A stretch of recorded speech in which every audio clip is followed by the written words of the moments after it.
Dieu dit aujourd'hui, Imana iravuga ngo uyu munsi je vais créer de nouvelles choses dans votre vie. ndarema ibintu bisha mu buzima bwanyu. Celui qui est en Christ Uri muri Kristo devient une nouvelle créature. abahindutse icyaremwe gisha. Les anciennes choses sont passées Ibintu bya kera biba et bishize, voici, toutes choses sont devenues nouvelles. byose bibaye bisha. C'est dans le présent. N'uyu munsi Dieu va ramener ce qu'il fera à l'échelle cosmique. Imana irashaka kuzana ibyo izakora mu rwego rw'isanzure ryose, Et ramener cela à l'échelle individuelle. ikabizana mu buzima bw'umuntu ku giti cye. Comme il créera une nouvelle terre et un nouveau ciel, nk'uko izarema isi nshya n'ijuru rishya, aujourd'hui si tu crois en lui, uyu munsi n'umwizera alors il va créer, araza kurema, pas demain, atari ejo, mais même, uyu munsi il va créer araza kurema une nouvelle vie en toi, ubuzima busha muri wowe, une nouvelle réalité. ukuri kubaho gusha, Il va créer en toi araza kurema muri wowe des choses nouvelles. ibintu bisha. Le Dieu du changement et non du statu quo. Je vais vous expliquer pourquoi le titre est là en français. Ndabasobanurira impamvu y'uyu mutwe mu Gifaransa. Urabona ko mu Kinyarwanda twayihaye amagambo magufi. Kubera iki? Kuko iriya statu quo tugiye kwisobanura mu Kinyarwanda yafata amagambo menshi. Ni byiza ko tuyasobanura mu kwigisha. Imana ishimwe. Amen. Donc aujourd'hui nous allons parler du Dieu du changement. Uyu munsi turaza kwiga ku bijyanye n'Imana y'impinduka. Notre Dieu est un Dieu de changement. Imana yacu ni Imana y'impinduka. Et non pas un Dieu de statu quo. Ntabwo ari Imana y'ibintu bihamye bitavaho biri. Statu quo, ça veut dire quoi? Ese iryo jambo statu quo bisobanuye iki? C'est une expression latine. Ni ijambo ry'ikilatini. Normalement on dit statu quo ante. Ça veut dire le statu quo. Iryo jambo statu quo, c'est une situation qui ne bouge pas. ni ibihe umuntu abamo bitavaho biri, Qui ne change pas. bidahinduka. Si tu es dans une situation année après année, ou mois après mois, année après année, la situation qui ne change pas, Niba uri mu bihe aho ukwezi kukundi umwaka kuwundi ibihe bitari guhinduka, ta vie ne change pas, ubuzima bwawe ntibuhinduke, ta situation ne change pas, ibihe uri kunyuramo ntihabemo impinduka, alors on dit que ta vie est dans une situation de statu quo. rero bahita bakoresha iryo jambo ngo ubuzima bwawe rero buri ahantu ntibunyeganyega, Statu quo. buri muri statu quo. Alors le contraire du statu quo, Ikinyuranyo rero cy'iryo jambo statu quo c'est le changement. ni impinduka. Acclamons Jésus. Dukomere Yesu amashi. C'est pour cela qu'il nous a donné les mains. Niyo mpamvu dufite amaboko, C'est pour cela qu'il nous a donné les mains. niyo mpamvu yaduhaye ibiganza.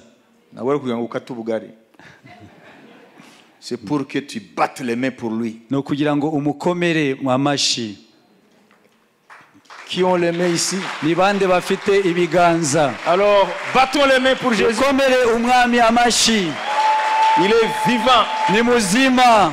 Alléluia. Amen. Nous allons proclamer ensemble.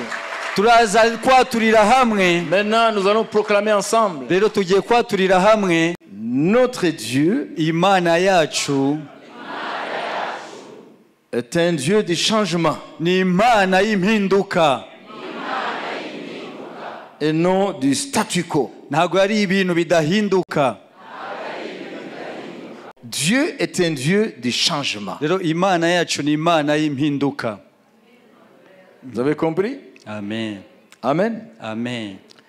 Celui qui fait bouger l'univers entier, Utuma isanzure rigenda rizenguruka, parce que la science nous dit que l'univers lui-même est un objet physique qui est en mouvement.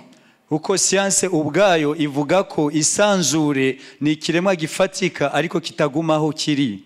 Il n'y a pas seulement le contenu qui bouge, ça veut dire les galaxies, les astres, les planètes. Ntago ari ibigize isanzure gusa, ibiri mu isanzure gusa binyeganyega. Ça veut dire les galaxies, nuvuga za imibumbe, les galaxies, les étoiles, inyenyeri ou les planètes. n'imibumbe. Non, l'univers lui-même. Nuvuga isanzure ubwaryo. bouge, riranyeganyega indépendamment de son contenu. utashingiye ku birimo. Ça a été découvert pas longtemps, c'est avec Einstein. Ibyo ntabwo byavumbuwe kera, ni vuba na Einstein. Le siècle passé, 20e siècle. Moi j'étais là. Mu kinyejana cya 20. Amen.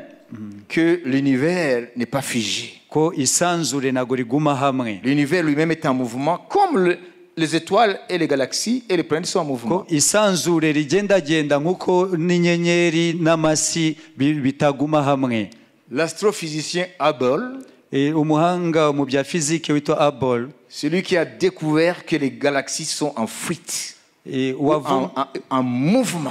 Wavumbuye ko za galaxy zitaguma hamwe zigenda. Les plus lointaines fuient, ça veut dire sont en mouvement plus que celles qui sont proches. Ko izakure zirihuta kurusha iziri hafi.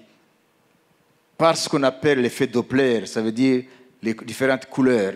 Ça veut dire ce qui est tout près a une certaine couleur et ce qui est loin prend une autre couleur. Ça veut dire les galaxies elles-mêmes sont en mouvement.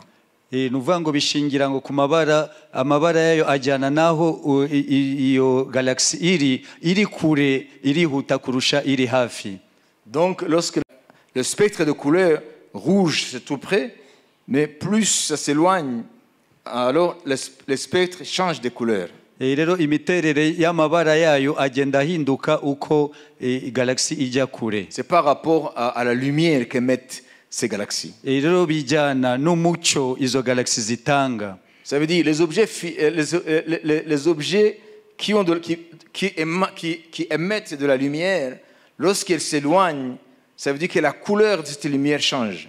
Luvango ayo masanzure, que ce soit les étoiles ou les galaxies, yaba inyenyeri cyangwa za galaxy, uko zijya kure nicyo zirekura umucyo utanga amabara atandukanye. Voilà, donc c'est comme ça que ils ont découvert, Hubble a découvert que les galaxies s'enfuient les unes des autres. Niko Hubble yavumbuye yuko za galaxy zihuta bikurikije n'intera iri hagati. Mais la science a découvert que ce ne sont pas les galaxies qui fuient seulement. Science yavumbuye ko ntabwo ari za galaxy gusa zihuta. Mais les galaxies sont en rotation comme les étoiles et les planètes. Nazo zirazenguruka nkuko inyenyeri nazo zizenguruka. Donc les galaxies comme les étoiles comme les planètes ça tourne za galaxy sur l'orbite. Zirazenguruka nkuko n'inyenyeri zizenguruka bikurikije n'inzira yazo. Mais Hubble a vu que les galaxies s'éloignaient des unes des autres. Hubble we yabonye ko za galaxy zigenda zihana intera. Mais au fond les galaxies tournent mais ne fuient pas. Ariko ubusanzwe ntago zihuta ngo zijye kure ahubwo ziba zizenguruka. Les galaxies ne font que tourner comme la Terre, comme les... zo zirazenguruka nkuko n'isi izenguruka. Mais Hubble a vu que les galaxies s'enfuyaient les unes des autres. Ahubwo Hubble we yabonye ko zigenda zihana intera zisiga. Mais cela a ouvert la porte à une autre découverte. Ibyo rero byatumye haba ubundi buvumbuzi. Que c'est l'espace-temps qui se dilate. Ko ari umwanya n'ibihe biri hagati. Ça veut dire l'espace-temps isanzure rirakuruka. None Hubble abona ko ngo n'amagalaxy imwe ihunga indi. Ariko ni espace-temps amagalaxy arimo ni yikuruka. Donc c'est l'univers, l'espace-temps bouge. Alors on a l'impression que le continu aussi bouge. Mais ça ne fait que tourner en mouvement. Mais c'est l'espace-temps qui se dilate. Isanzure rirakururuka. Muvuge muti isanzure rirakururuka. Isanzure rirakururuka. Noneho abanyabwenge bareba mu byuma byabo byitwa telescope bakabona yuko amanyenyeri cyangwa amagalaxy agizwe n'amamiliyari y'amanyenyeri ngo niyo agenda sibyo ariko yo ntagenda yo agumaze azenguruka ahubwo isanzure niyo rikururuka. Yo mwabyumvise? Voilà. Pourquoi je dis cela? C'est pas pour vous embêter avec la science. C'est pour que vous compreniez ceci. Le Dieu qui met en mouvement des galaxies puissantes. Le Dieu qui fait que les étoiles sont en mouvement. Le Dieu qui fait que l'univers lui-même est en mouvement. Imana ituma n'isanzure ubwayo rigendagenda. Tout dans l'univers bouge. Byose mu isanzure ntibiguma ahantu hamwe. Il n'y a rien qui est stable à nta l'univers. na kimwe kiguma ahantu hamwe. À partir de l'infiniment grand, Uhereye ku bintu bigari cyane mu les étoiles, les byaremwe, galaxies, inyenyeri na za galaxy, même l'infiniment petit comme les atomes. n'udutoya cyane nka za atome, Tout bouge dans l'univers. byose biranyeganyega biragenda. Que ce soit l'infiniment grand Yaba ibigari cyane ou l'infiniment petit comme les atomes. n'udutoya cyane nka za Dans atome. l'atome, il y a un mouvement. Muri atome naho harimo ibiba bizenguruka, Tout est en mouvement. byose birazenguruka. Alors, pourquoi je dis cela? Kubera iki mvuze ibi? Le Dieu Imana qui met en mouvement les étoiles, ituma inyenyeri zigendagenda, qui met en mouvement les galaxies, ituma za galaxy qui met zigendagenda, en mouvement l'univers tout entier. ituma isanzuru ryose rigendagenda. À combien plus forte raison Ese ntiyarushirizaho ne mettra-t-il pas ta vie en mouvement? gushira ubuzima bwawe bukavaho buri bukajya imbere? Muri make ibyo apostle amaze kutubwira. Nimwumva ibi n'ibindi muraza kubyumva. Amen. Nuko yatubwiye isanzure n'ibirimo n'uburyo rizenguruka, yavuzemo uburyo butandukanye. Ibyo byose ni Imana ituma isanzure rigenda, inyenyeri zigenda, imibumbe izenguruka. Isanzure rigenda, inyenyeri zizenguruka, n'imibumbe izenguruka, byose ni Imana ibikora. Ese ntiyarushirizaho n'ubuzima bwacu kugira ngo nabwo buve aho buri bugende bujya imbere aho igambiriye? Est-ce que ta vie est plus pesante qu'une étoile? Ese ubuzima bwawe buraremereye cyane kurusha inyenyeri? Pour que Dieu ne la fasse pas bouger ce matin? Kugira ngo Imana itabasha kubunyeganyeza muri iki gitondo. Aujourd'hui, au nom de Jésus, Uyu munsi mu izina rya Yesu, ta vie va bouger. ubuzima bwawe burajya imbere. Amen. Est-ce que tu le crois au moins? Ese urabyizera? Lève ta main si tu le crois. Zamura ikiganza cyawe niba ubyizera. Ouais. J'ai utilisé des choses de la science pour vous faire comprendre les choses spirituelles. Nakoresheje ikigereranyo cy'ibijyanye na siyanse kugira ngo musobanukirwe n'iby'umwuka. Igendesha inyenyeri ikagendesha amamiliyari y'amanyenyeri ari muri za galaxy, ikagendesha isanzuru ubwayo. Ibyo byo ntabwo ari nihame. Ubuzima bwawe wowe nizasunika ibiri byuya binanira nguiteka ngo ibyanjye biraremereye. Est-ce que vous comprenez ça? Ese ibyo murabisobanukirwa? Ibyo mbabwiye byabavana mu bunyedini none mukinjira muri dynamique y'Imana. Amen. Amen. Parce que la religion kubera ko idini ne nous fait que nous maintenir dans le statu quo. Yo idini ryo ritugumisha ahantu hamwe ubuzima budahinduka.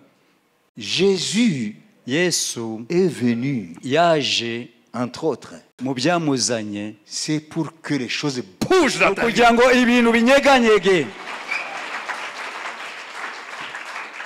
Il faut d'abord que tu refuses aujourd'hui le statu quo. Ukwiriye mbere na mbere kwanga uyu munsi ibintu bitanyeganyega. Dieu ne viendra pas bouger les choses par force. Imana ntabwo izaza ngo yimure ibintu ku ngufu. Dieu propose. Imana yo irabigusaba. Dieu n'impose jamais. Ntago ibigutegeka. Dieu propose. Imana yo irabisaba. Bartimayo, qu'est-ce que tu veux que je fasse pour toi? ese ushaka kumukorera iki? Est-ce qu'il ne savait pas qu'il était aveugle? Ese ntabwo yari azi ko ari impumyi? Dieu n'impose jamais. Imana ntijya itegeka. Si tu veux rester avec agahinda kawe, tu vas mourir avec. Niba ushaka kugumana agahinda kawe uzagapfana. Si tu veux rester avec ta misère, tu vas mourir avec. Niba ushaka kugumana n'ubukene bwawe uzabupfana. Si tu veux rester dans une vie monotone, tu vas mourir avec ta monotonie. Niba ushaka kuguma mu buzima aho ibintu biguma uko biri uzapfana nabyo. Le même refrain. Kuko guhora mu bintu bimwe gusa. Ibintu birakomeye. Kawungi gumizamuka. Gusa ibintu nabyo bizagenda gute? Dore ejo bundi ari intambara y'ibintu birahagarara. none hadusiye Hamasi na Israel biragatsindwa. Vous voyez, maudire, vociférer, vilipender, ça ne change rien. kuvuma kwitotomba ntacyo bihindura. Ce qui amène le changement, ikizana impinduka d'abord c'est le vouloir, mbere na mbere ni ukuba ubishaka, et deuxièmement, icya kabiri te tourner vers le Dieu du no changement. guhindukirira imana y'impinduka. Donc aujourd'hui nous allons assister Rero uyu munsi turaza kubona au déclic du changement dans nos vies. itangiriro ry'impinduka mu buzima bwacu. Est-ce que tu crois que Dieu peut changer les choses en toi? Ese wizera ko imana ishaka guhindura ibintu muri wowe? Le Dieu qui fait bouger l'univers. Imana igendesha isanzure. Le Dieu qui met les galaxies en rotation. Imana ituma za galaxy zizenguruka. Le Dieu qui fait que notre terre tourne. Imana ituma iyi si yacu izenguruka. Le soleil lui-même. N'izuba ubwaryo. Ta vie. Ubuzima bwawe. Ta petite vie. Ubuzima bwawe butoya cyane. Est-ce qu'il ne peut pas la bouger ce matin? Ese nishobora kubwimura iki gitondo ikabuvanaho buri, mettre en mouvement, igatuma ubuzima bugenda, de la prison à la liberté, ikavana muri gereza mu mudendezo, kakuvana muri gereza urimo uyu mwanya mu bitekerezo byawe, gereza ituma utishima, ubona ibibazo gusa ntabwo ubona imana ibisubizo. Iyo gereza uyu munsi imana ishobora kwikuvanamo. De la prison à la liberté. ukava muri gereza ukajya mu mudendezo. From prison to freedom. Ukava muri gereza ujya mu mudendezo. This morning, muri iki gitondo, I want to tell you, ndashaka kubwira, Jesus is able. Yesu arashoboye. Amen. Lisons la parole de Dieu. Reka dusome ijambo ry'Imana. Si vous avez compris la définition du statu quo, niba mwasobanukiwe ubusobanuro bw'iri jambo statu quo, amen, ça veut dire une situation figée, nuvuga ngo ni ibihe bidahinduka biguma uko biri, une situation figée, n'ubuzima urimo figé, n'ubuzima urimo budahinduka, une situation figée, ibihe urimo bidahinduka, n'évoluant pas. C'est ça le statu quo. Lisons Ésaïe 43, 15, 21. Dusome Yesaya 43:15-21. Ni njyewe Uwiteka uwera wanyu, umuremyi wa Isiraheli n'umwami wanyu. Umva ibyo Uwiteka avuga, ari we waremye inzira mu nyanja, agacisha inzira mu mazi menshi, agasohora amagare n'amafarashi, ingabo n'intwari. Baguye hamwe ntibazabyuka, bazimye nk'uko bazimye muri. Ibya kera ntimubyibuke, kandi ibyashize mwe kubyitaho. Dore ngiye gukura ikintu gishya, ubu ko kigiye kwaduka ntimuzakimenya. Nzaharura inzira mu butayu, ntembeshe imigezi mu kidaturwa. Inyamaswa zo mu gasozi, ingunzu n'imbuni bizanyubaha, kuko ntanga amazi mu butayu, ngatembesha imigezi mu kidaturwa, kugira ngo nuhire ubwoko bwanjye natoranije, abantu niremeye ubwanjye, ngo berekane ishimwe ryanjye. Amen. Amen. Amen. Alléluia. Amen. Je suis l'Éternel, votre saint. Ni njyewe Uwiteka uwera wanyu, le créateur d'Israël, umuremyi wa Isiraheli, votre roi. n'umwami wanyu. Ainsi parle l'Éternel, qui fraya dans la mer un chemin. Umva ibyo Uwiteka avuga, ari we waremye inzira mu nyanja. Est-ce qu'il n'a pas frayé un chemin à travers la mer Rouge? Ese ntago yaciye inyanja, inzira mu nyanja itukura? Qui a déjà lu ça? Ninde wabisomye? Ou l'avoir entendu? Cyangwa se ukaba warabyumvise? Dieu reprend ici ce qu'il a fait.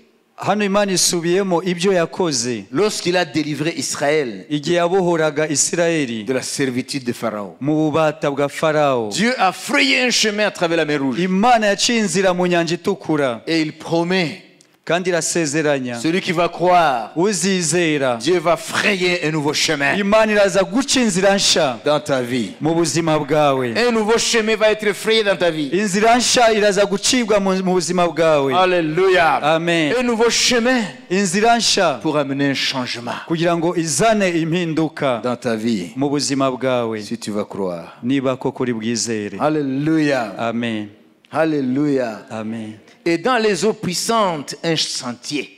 mu mazi menshi Il a frayé un chantier. agaca inzira mu mazi menshi. Voilà. Certes, tes problèmes sont innombrables. niba ibibazo byawe ari byinshi Certes, tes problèmes sont innombrables. nibyo ibibazo byawe ntabwo bibarika Mais il a dit ici, même dans les grands des eaux, hano biravuze ngo no mu mazi menshi des eaux puissantes, amazi y'imbaraga il peut frayer un chemin. ibasha gucamo inzira Au sein de tes problèmes sans nombre, que tu crois sans nombre, hagati y'ibibazo byawe byinshi que tu crois sans nombre, wumva ko bitabarika Dieu va frayer un chemin. imana iraza gucamo inzira L'Esprit m'a envoyé aujourd'hui afin que je parle prophétiquement. umwuka wera yanyohereje uyu munsi kugira ngo mvuge mu mvugo y'ubuhanuzi Voilà pourquoi je suis en train de te dire ce qu'il va faire. niyo mpamvu ndi kubabwira ibyo aza gukora Alléluia. amen Alléluia. amen Qui mit en campagne des chars et des chevaux, agasohora amagare n'amafarashi, une armée et de vaillants guerriers, ingabo n'intwari, soudain couchés ensemble pour ne plus se relever, baguye hamwe ntibazabyuka, anéantis, éteints comme une mèche. bazimye nk'uko bazimye imuri. Voyez, Dieu dit imana iravuga ngo qu'il fait coucher des milliers de guerriers avec leurs chevaux et leurs chars comme on éteint une mèche.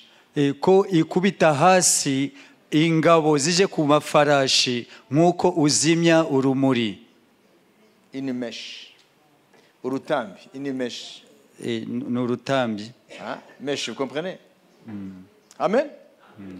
Est-ce que vous vous souvenez de ce que Dieu dit ici? ese muribuka ibyo imana ivuze hano C'est lorsque les armées assyriennes avaient encerclé Juda, hano ni igihe ingabo za shuri zari zakugose i buyuda envoyées par Sanchérib. boherejwe na sankeribu Ils étaient 185 000 bari ibihumbi 185 des guerriers lourdement armés avec des chevaux, avec des chars. b'indwanyi bafite intwaro zikomeye n'amafarashi n'amagare Ça faisait peur aux gens de Juda. byari biteye ubwoba ab'i buyuda Alors le roi Ézéchias est allé devant Dieu umwami Hezekiya ajya imbere y'Imana et il a dit, regarde aravuga Mana reba cette menace. reba iri terabwoba Et Dieu lui a dit, t'agite pas Ézéchias, Imana iramubwira ngo wigire ikibazo Hezekiya je vais m'en occuper. ndabyitwararika Ça vous fait peur vous?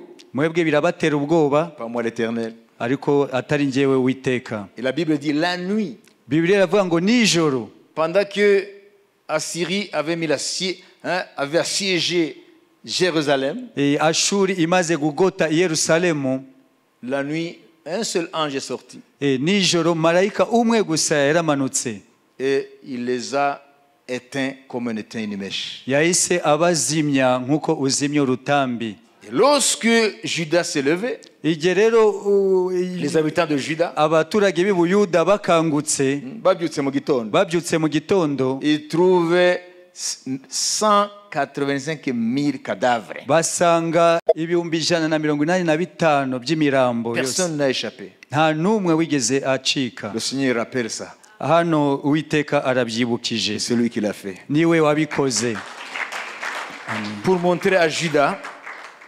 Pour montrer à Judas, kugira ngo yereke ab'i Buyuda que c'est lui. ko Amen. ari we Alléluia. amen Amen. amen Que c'est lui le Saint, le Créateur d'Israël et le Roi d'Israël. ko ari we uwera umuremyi wa Isirayeli akaba n'umwami wa Isirayeli. Alors maintenant nous arrivons au cœur de notre message. Rero tugeze ku mutima w'ubutumwa bwacu 18. Ne pensez plus aux événements passés. bya kera ntimubyibuke. Le Seigneur te dit aujourd'hui, je vais faire des choses nouvelles dans ta vie. umwami arakubwiye uyu munsi ngiye gukora ibintu bisha mu buzima bwawe Alors commence maintenant à ne plus penser aux choses passées. tangira rero kutongera gutekereza ku bya kera. Ne pensez plus aux événements passés Ibya kera nimubyibuke, qui font qu'aujourd'hui tu es prisonnier, bituma uyu munsi uri muri gereza, qui fait qu'aujourd'hui tu ne te réjouis pas bituma uyu munsi utanezerwa, parce que ton présent est le produit du passé. kuko ibyo urimo uyu munsi bikomoka ku byabaye mu bihe Et byatambutse. le Seigneur te dit, ne pense plus aux événements passés Umwami arakubwira ngo ibya kera ntubyibuke, et ne considérez plus ce qui est ancien. ibyashize mwe kubyitaho. C'est difficile pour que l'homme se débarrasse de son passé. biragoye ko umuntu ibyo yabayemo abyiyambura. Amateka yacu ya kera biragoye ko tuyiyambura. Nous vivons avec Tubana nayo et nous en devenons prisonniers. tukaba rero imbata yayo. Et je vais vous dire une chose. Ngiye kubabwira ikintu kimwe, Le passé impacte le présent. ibyo umuntu yabaye mu bihe byashize bigira ingaruka ku bihe by'uyu munsi. Amateka ya kera agira ingaruka ku buzima bwa none, n'ubuzima bwa none bugira ingaruka kuri ejo hazaza. Les choses anciennes impactent les choses présentes Ibya kera bigira ingaruka ku by'iki gihe, et les choses présentes impactent les choses à venir. n'iby'iki gihe bikagira ingaruka ku bizaza.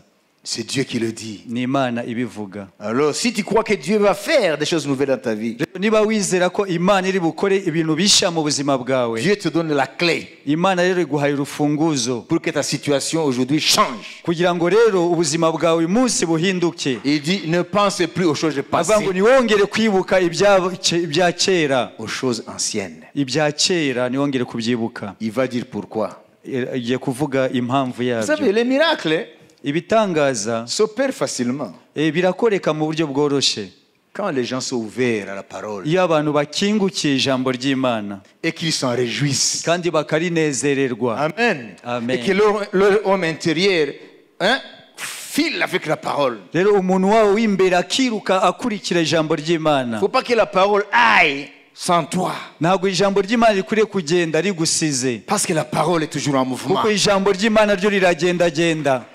Il ne faut pas être quelqu'un qui est dans l'apathie.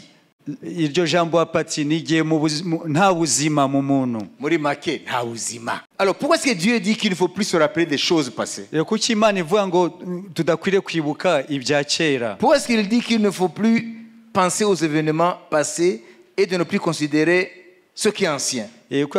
Kuki ivuga ngo ibya kera nimukabyibuke kandi ibyashize mwe kubyitaho?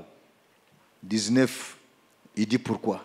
Ku murongo wa 19 iravuga impamvu. Voici, je vais faire une chose nouvelle. Dore ngiye gukora ikintu gishya. Est-ce que les gens y croient? Ese abantu barabyizera? Voici, je vais faire une chose nouvelle. Dore ngiye gukora ikintu gisha. Je vais faire une chose nouvelle. Ngiye gukora ikintu gisha. Sur le point d'arriver. Voici, je vais faire une chose nouvelle sur le point d'arriver. Dore ngiye gukora ikintu gishya ubu ko kigiye kwaduka. Ne la connaîtrez-vous pas? Ntimuzakimenya. Et il dit, Ikongera ikavuga, il reprend ce qu'il a dit. subiramo ibyo yavuze. Je mettrai un chemin dans le désert Nzaharura inzira mu butayu. et les fleuves dans la solitude. Ntembishe imigezi mu kidaturwa. Voilà, donc l'Esprit aujourd'hui incite sur le chemin dans le désert. Uyu munsi Mwuka Wera akomeje kuvuga ko ari buce inzira mu butayu. Le désert, spirituellement, c'est quoi? Ubutayu mu buryo bwo mu mwuka busobanuye iki? C'est lorsque les âmes n'ont plus d'espérance. Ni igihe mu bugingo bw'umuntu nta byiringiro agifite. Lorsque le peuple perd toute espérance, Iyo ubwoko butakaje ibyiringiro, qui ne croit plus au lendemain qui chante, bukaba butakizera ejo hazaza heza, alors Dieu dit, ils sont dans le désert. Imana iravuga ngo bari mu butayu. Parce que au désert, il n'y a pas d'eau. Kuko mu butayu nta mazi ahaba. Voilà pourquoi Jésus dit, il est l'eau vive. Niyo mpamvu Yesu avuga ngo ni amazi y'ubugingo. Amen. Amen. Alléluia. Amen. Celui qui croit en moi, Unyizera, des fleuves d'eau vive imigezi y'amazi y'ubugingo couleront de son sein. izatemba mu nda ye.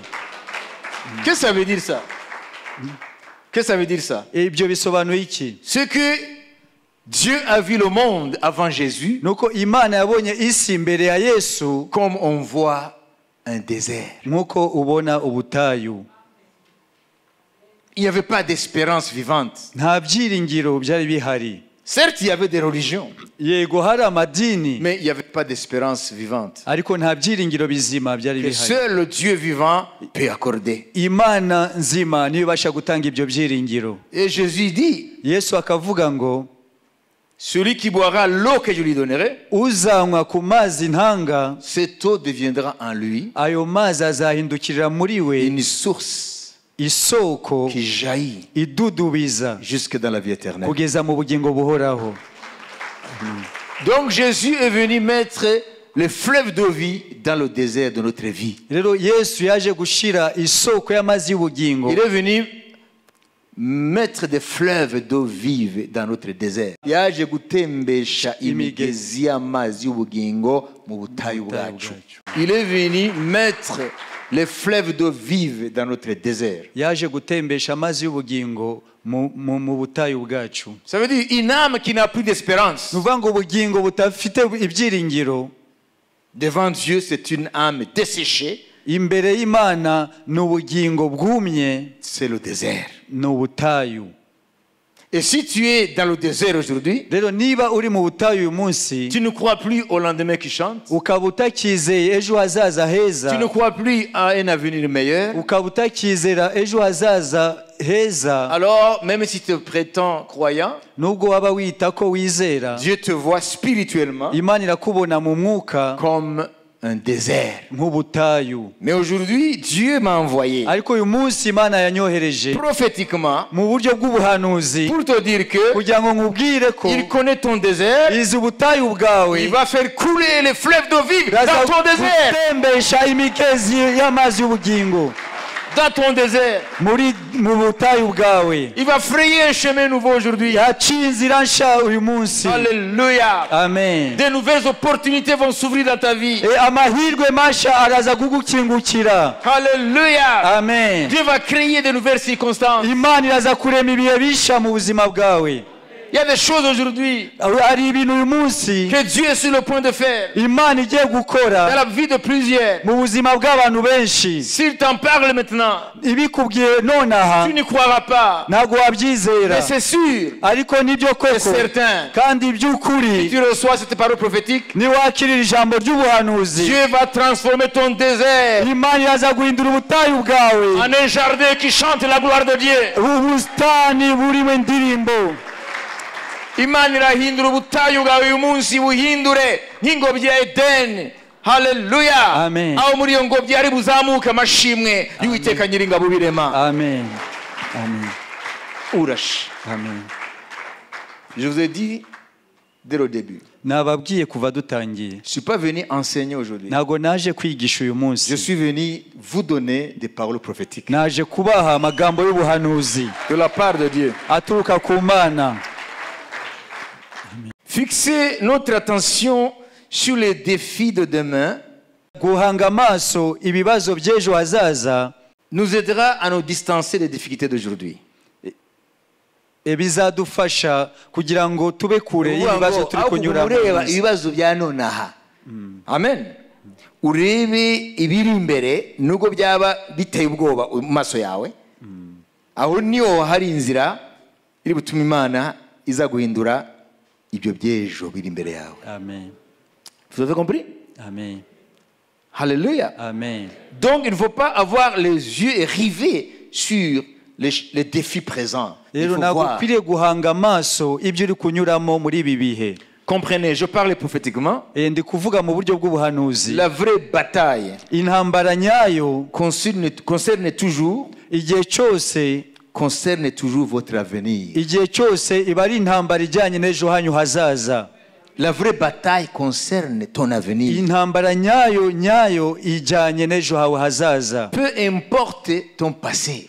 Ibyo waba waranyuzemo byose mu bihe byatambutse. L'enjeu le plus important Rero urugamba rw'ingenzi est de te battre pour ton avenir. ni ukurwanira ejo hawe hazaza. Acceptez donc le défi rero wemere koko icyo gihinyuza et bats-toi avec Dieu. urwane hamwe n'Imana. Tu vas demander, mais je vais me battre comment? Je commence par où? Uraza kumbaza ese ngo ndahera he ndarwana gute? Commence par faire un pas vers ce Dieu du changement. Utangire utera intambwe ugana kuri iyo Mana izana impinduka.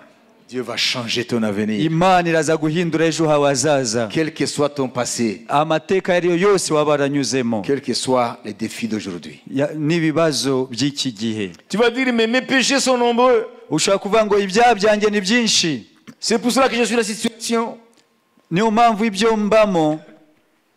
Mes péchés sont nombreux. Ibyaha byanjye ni byinshi, C'est pour cela que je suis dans cette situation. niyo mpamvu ndi kunyura muri ibi ngibi. Mais Dieu a une réponse. Ariko Imana ibifitiye igisubizo. Isaïe 43, 25. Yesaya 43:25. Dieu a une réponse à cela. Imana ibifitiye igisubizo. nanjye ni njye uhanagura ibicumuro byawe nkakubabarira ku bwanjye, kandi ibyaha byawe sinzabyibuka ukundi. Amen. Amen. Amen. Voilà, Amen. c'est Dieu qui le dit. Amen. C'est moi qui efface tes transgressions pour l'amour de moi. Ubwanjye ni njye uhanagura ibicumuro byawe, Il dit pour l'amour de moi. nkakubabarira ku bwanjye, Et je ne me souviendrai plus de tes péchés. kandi ibyaha byawe sinzabyibuka ukundi. Est-ce que tu crois cela? Ese ibyo urabyizera? Dieu dit, c'est moi qui efface tes transgressions pour l'amour de moi. Imana iravuze ngo ni njye uhanagura ibicumuro byawe ku bw'urukundo rwanjye. Il le fait pour lui-même. Irabikora ku bwayo. Ça veut dire, Dieu a intérêt à te pardonner. Ni ukuvuga ngo Imana ifite inyungu zo kukubabarira. C'est moi qui te pardonne tes transgressions pour l'amour de moi. Vous voyez? C'est pas une répétition, c'est pas de la tautologie ça. ubwanjye ni njye uhanagura ibicumuro byawe nkakubabarira ku bwanjye. Est-ce que c'est Dieu qui a péché? Ese ni Imana yacumuye? Mais il dit qu'il a intérêt, pour son amour à lui-même, il a intérêt à te pardonner. Ariko iravuga ngo ifite inyungu zo kukubabarira ku bwayo. Pourquoi ça? Kubera iki ibyo? C'est toi qui as péché. Ni wowe wakoze icyaha. Mais il dit, j'ai intérêt à te pardonner. Ariko iravuga ngo ifite inyungu zo kukubabarira. Ça cache quelque chose de la nature de Dieu. Hari ikintu gishemo kijyanye na kamere y'Imana. Hein?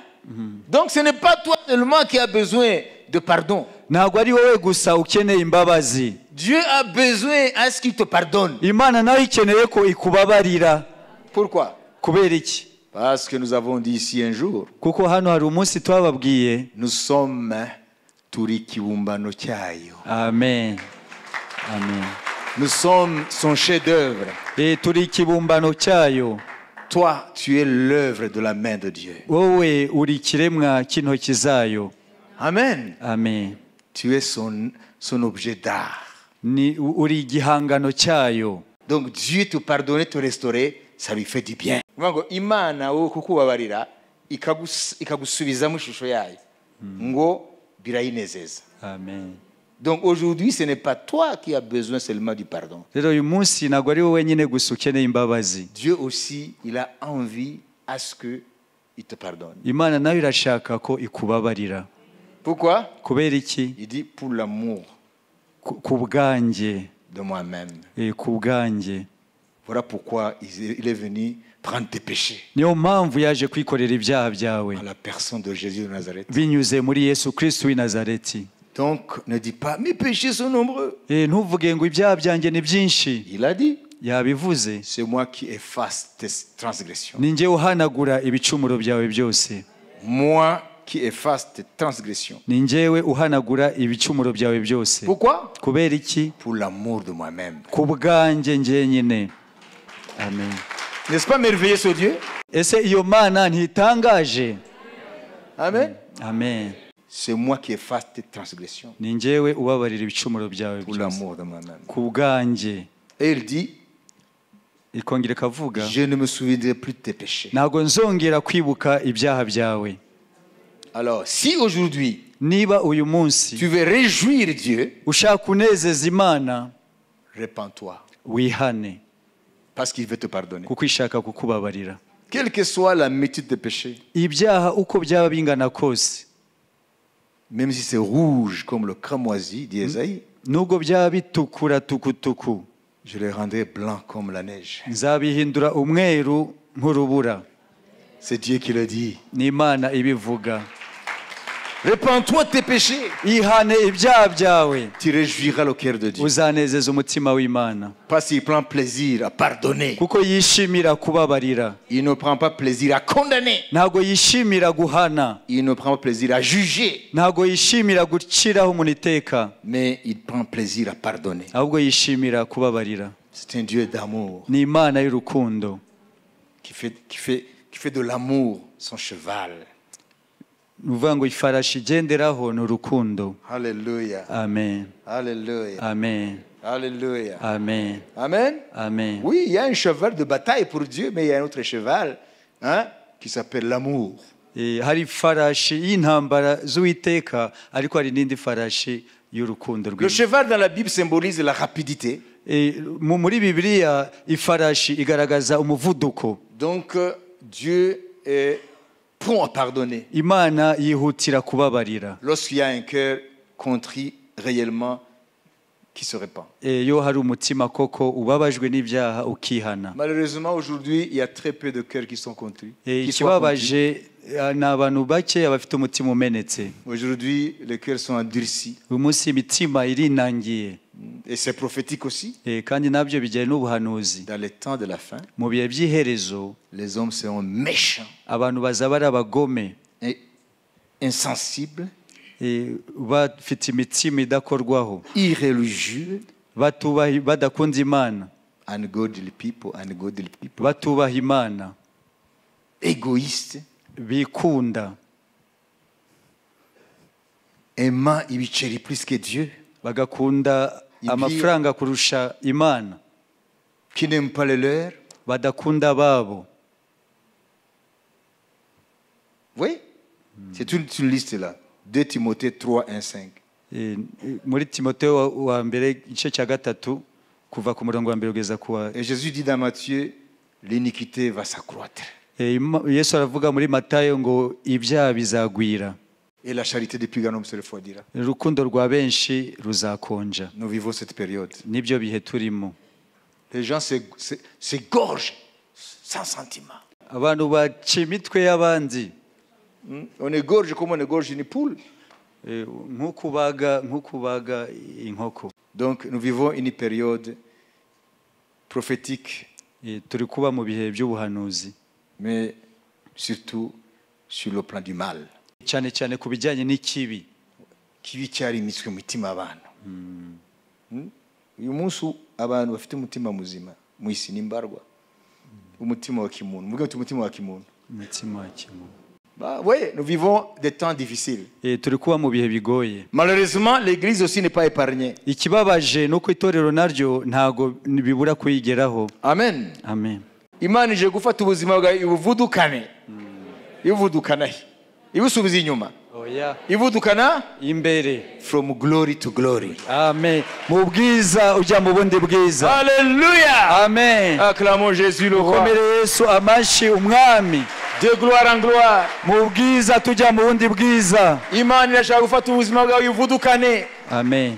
Amen. Amen. Nimba aya magambo yafashe umwanya muri wowe, Imana yifata ubuzima bwawe ibuvudukane. Moi j'y crois. Je ndabyizera. Dur comme fer. Ndabyizera mu buryo bukomeye. Apocalypse 21, 1, 5. Byahishwe 21 umurongo wa mbere kugeza ku wa 5. mbona ijuru rishya n'isi nshya, kuko ijuru rya mbere n'isi ya mbere byari byashize, n'inyanja yari itakiriho. Mbona ururembo rwera Yerusalemu nshya rumanuka ruva mu ijuru ku Mana, rwiteguye nk'uko umugeni arimbishirizwa umugabo we. Numva ijwi rirenga rivuye kuri ya ntebe rivuga riti, dore ihema ry'Imana riri hamwe n'abantu, kandi izaturana nabo, nabo bazaba abantu bayo, kandi Imana ubwayo izabana nabo iba Imana yabo. Izahanagura amarira yose ku maso yabo, kandi urupfu ntiruzabaho ukundi, kandi umuborogo cyangwa gutaka cyangwa kuribwa ntibizabaho ukundi, kuko ibya mbere bishize. Iyicaye kuri ya ntebe iravuga iti, dore byose ndabihindura bishya. Kandi iti, andika, kuko aya magambo ari ayo kwizerwa n'ay'ukuri. Amen. Amen, amen. Amen. Puis je vis un nouveau ciel et une nouvelle terre. Car le premier ciel et la première terre avaient disparu et la mer n'était plus. Mbona ijuru rishya n'isi nshya, kuko ijuru rya mbere n'isi ya mbere byari byashize, n'iya nyanja yari itakiriho. Amen. Amen. Alors, qu'est-ce que nous voyons ici? Hano turabona iki? Des choses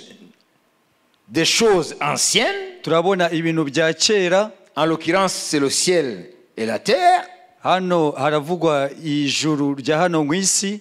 Nous voyons des choses anciennes. Turabona ibintu bya kera. Ici, nous sommes en train de parler des choses anciennes. Hano turi kuvuga ibintu bya kera. Le ciel et la terre Ijuru n'isi d'alors, by'iki gihe. dans les jours à venir. Mu gihe kiri imbere, Si nous disons les jours ici, ce n'est pas un jour de 24 heures.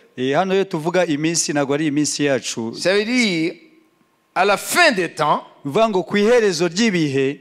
alléluia, Amen. après le millénium de Jésus-Christ, Nyuma y'ingoma y'imyaka igihumbi ya Yesu Kristo, alors notre terre et notre ciel, iyi si yacu n'iri juru ryacu, Jean a vu disparaître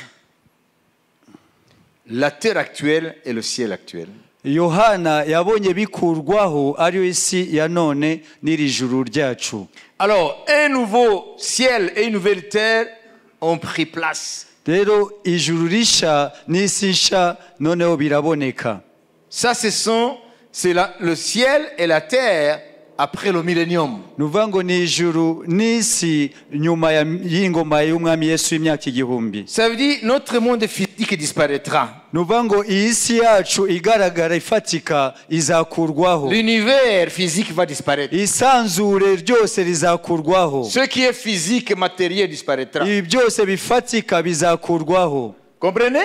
Amen.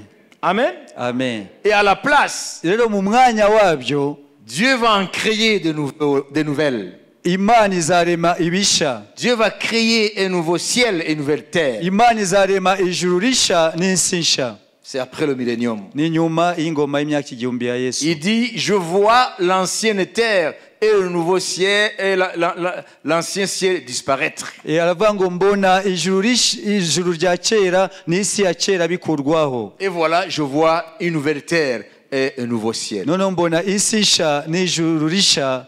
Ça se passera Bizaba après le millénium. nyuma y'ingoma y'imyaka igihumbi ya Yesu. Parce que Dieu dit au verset 5, chapitre 21, Apocalypse, que ces choses sont véritables. Kuko mu murongo wa 5 gice cya 21 irahamya ngo ibi bintu ni iby'ukuri. Amen. Amen. À celui qui veut y croire, Ushaka kwizera il ferait bien d'y croire. byaba byiza wizeye. Amen. Amen. Mais ne sommes pas encore là aujourd'hui. Ariko ibyo sibyo twinjiye mu uyu munsi. Dieu dit aujourd'hui, Imana iravuga ngo uyu munsi je vais créer de nouvelles choses dans votre vie. ndarema ibintu bisha mu buzima bwanyu. Des fois, lorsque Dieu parle des choses qu'il fera dans le futur, Akenshi Imana ivuga ngo ibyo izakora mu bihe biri imbere, Dieu parle aussi au présent. Imana ibivuga none. Voyez, celui qui est en Christ, Uri muri Kristo il devient une nouvelle créature. abahindutse icyaremwe gisha. Les anciennes choses sont passées, Ibintu bya kera biba bishize, et voici, toutes choses sont devenues nouvelles. byose bibaye bisha. C'est dans le présent. N'uyu munsi. Mais quand on regarde Ariko yo turebye en perspective par rapport à l'éternité, turebeye mu bijyanye n'iteka ryose, alors nous voyons l'homme nouveau créé en Christ. tuhita tubona rero umuntu musha waremwe muri Kristo. Nouvelle terre, nouveau ciel Isi nsha, ijuru risha et nouvelle créature. n'ikiremwa gisha. Vous comprenez? Dieu crée à travers Christ et en Christ et par Christ de nouvelles créatures. Imana irema binyuze muri Kristo, akoresheje Kristo ibiremwa bisha. Pour les préparer à ce qu'ils puissent habiter dans la nouvelle terre et sous le nouveau ciel. kugira ngo abategurire kuba mu isi nsha n'ijuru risha. Mais Dieu anticipativement, ariko Imana mbere y'ibyo, avant que ces choses arrivent, mbere yuko ibyo biba, il parle au présent. iravuga none, Je peux le faire aujourd'hui, mbasha kubikora uyu munsi, à l'échelle individuelle. ku bijyanye n'umuntu ku giti cye. Dieu va ramener ce qu'il fera à l'échelle cosmique.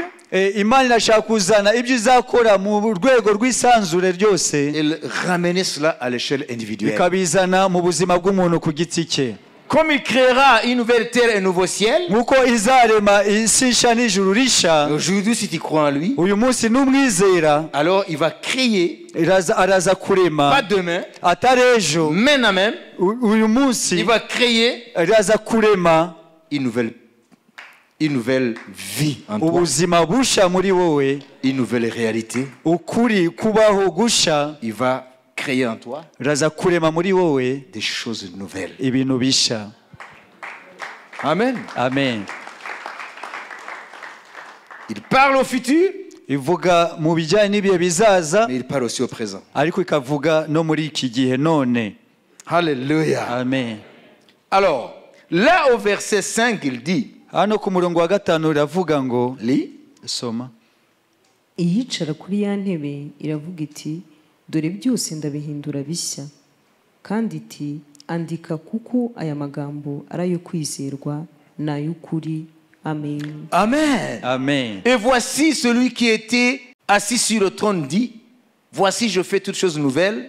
Et il dit, écris, car ces paroles sont certaines et véritables. iyicara kuri ya ntebe iravuga iti dore byose ndabihindura bishya, kandi iti andika kuko aya magambo ari ayo kwizerwa n'ay'ukuri.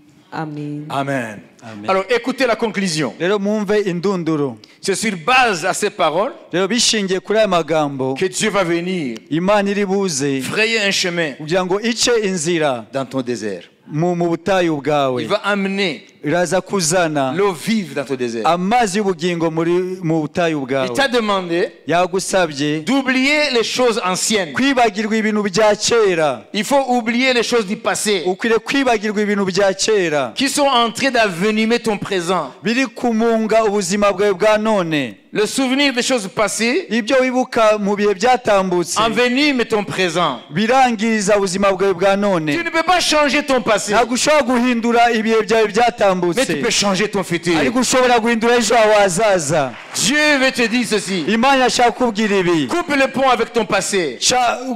Ikiraro kiguhuza n'ejo hawe hashize. Coupe le pont avec ton passé. Senya ikiraro kiguhuza n'ejo hawe hashize. Saisis dans le présent ce que Dieu dit. hagarara mu by'Imana ivuga. Saisis dans le présent. Singira mu by'Imana ivuga uyu munsi. Coupe le pont avec le passé. Ikiraro kiguhuza n'ejo hawe hashize. Quelle que soit la lourdeur du passé, uburemere bwose bw'ibyo wabayemo mu bihe byashize. le passé envenime le présent s'il est un passé négatif, un passé ténébreux, un passé malheureux.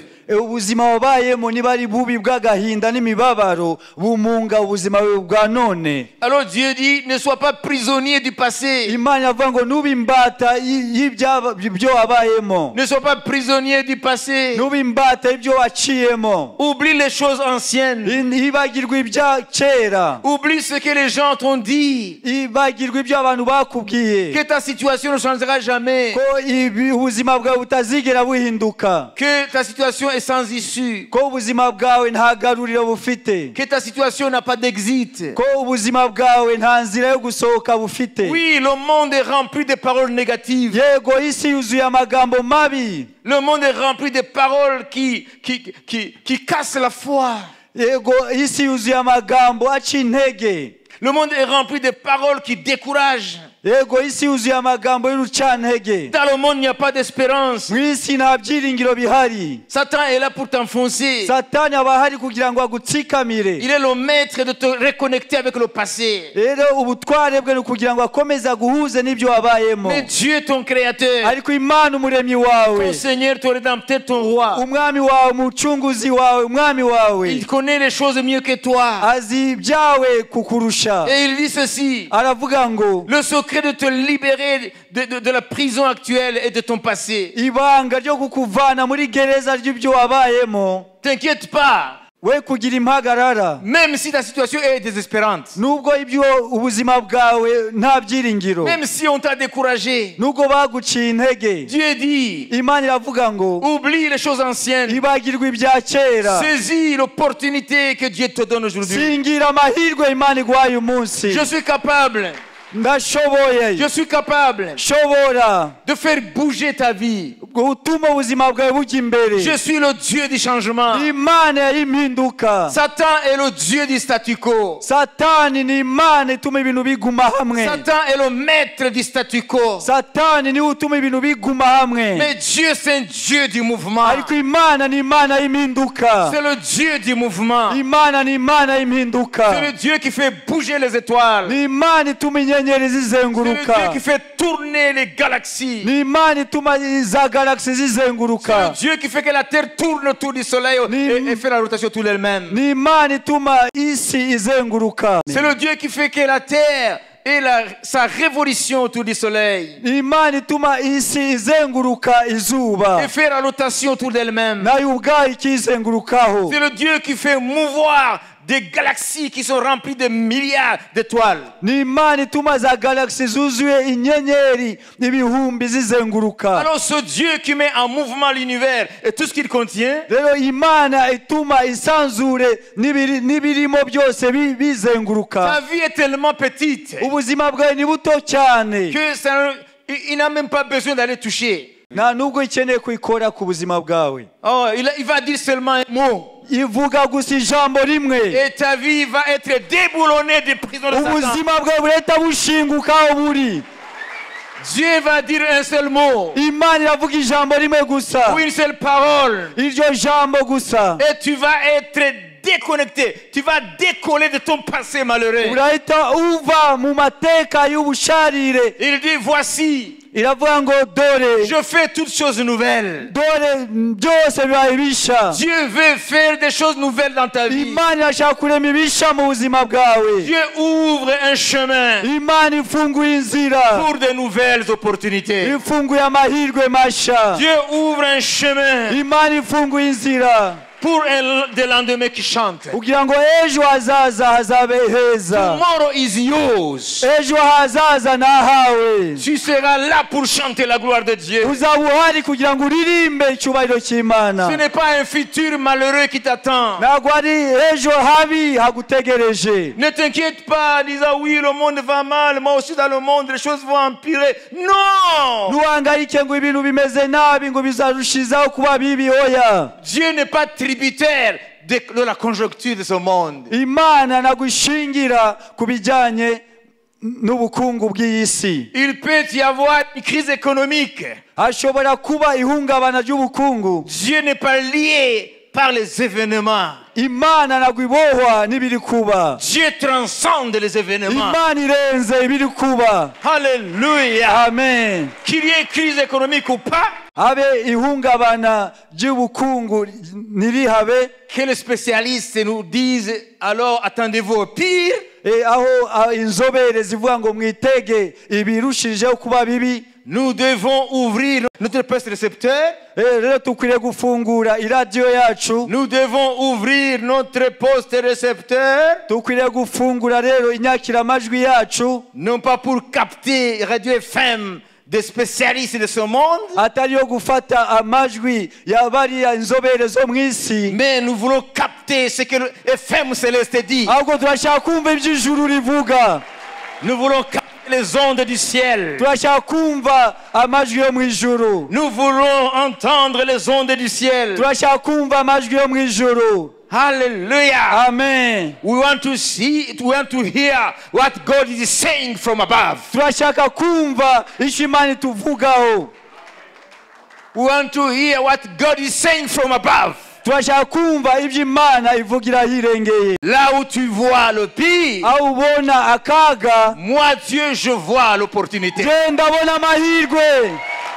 Amen. Alléluia. Amen. Là où tu vois la mer rouge barricader le passage, aho ubona inyanja itukura ifunze inzira, moi l'Éternel, je vois un chemin. jewe Uwiteka ndabona inzira.